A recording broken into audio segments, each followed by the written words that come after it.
Alert, shocking new details in the attempted murder of America's most high-profile inmate. Last Friday, Derek Chauvin was shivved 22 times in the library by another inmate. And now we know who the other inmate was.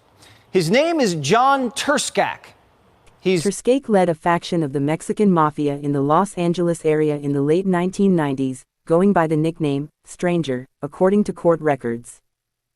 Turscak was initially a member of the Rockwood street gang in Los Angeles, having jumped in at the age of 13. He was first arrested for robbery at 16 years old in 1987. Similar to Godfather, Joe, Peg Leg, Morgan, Turscak was not of Mexican descent but Slavic and had grown up in the Los Angeles neighborhood of Highland Park. During his decades in prison, he was suspected of carrying out stabbing attacks on over 10 fellow prisoners at the direction of the Mexican Mafia, or LAIM, of which he became a member in 1990. During his time in the Mexican Mafia, he said he authorized assaults of individuals for infractions of Mexican Mafia rules, and collected taxes from street gangs and drug dealers in return for Mexican Mafia protection and permission to engage in narcotics trafficking. He also said he murdered a man in 1990 while he was incarcerated in Folsom Prison, and authorized the murder of another man in 1998, according to court documents. Faction War. Mexican Mafia dropout and cooperating witness Max Mono Torvisco testified regarding a conflict he described as a war that developed between two factions early in 1998 with an attempt on Turscak's life. One faction, led by John Stranger Turscak and his associate Jesse Shady Davis, confronted another faction which was led by Chuy Martinez, Frank Sapo Fernandez, Jimmy Smokey Sanchez Torvisco, and others.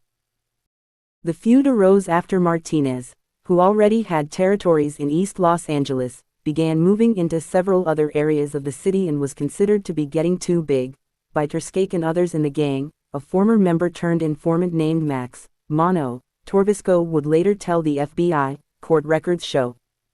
The schism led to violence, distrust, and several murder attempts. At one point during the spring of 1998, Turscak plotted to kidnap an ally of Martinez named Rollo Ontiveros by luring him to a vehicle where hitmen were waiting, according to Torvisco's statement to the FBI. On Easter Sunday, 1998, Turscak was at a family gathering in Atwater Village when two Mexican Mafia foot soldiers drove up and sprayed him and his family members with bullets. No one was killed in the shooting, and Turscak avoided gunfire by ducking under a vehicle. Torvisco would later testify he was angry at the shooters because they weren't Mexican Mafia members and, therefore, didn't have the right to kill someone who was. Torvisco added, though, that he was so angry at Turscak at the time that Torvisco wanted to kill him personally, according to a transcript of the hearing. He testified there were other attempts to kill Turscak, including one where two hitmen waited for him with guns and walkie-talkies at an area he was known to frequent, but he never showed up. After the Easter Sunday shooting, Martinez left a voicemail on the phone of one of Turscak's close friends in which he laughs and references his Easter salandas, according to an unsealed FBI report. I did them because I had to if I wanted to stay alive. I told that to the FBI agents and they just said, do what you have to do.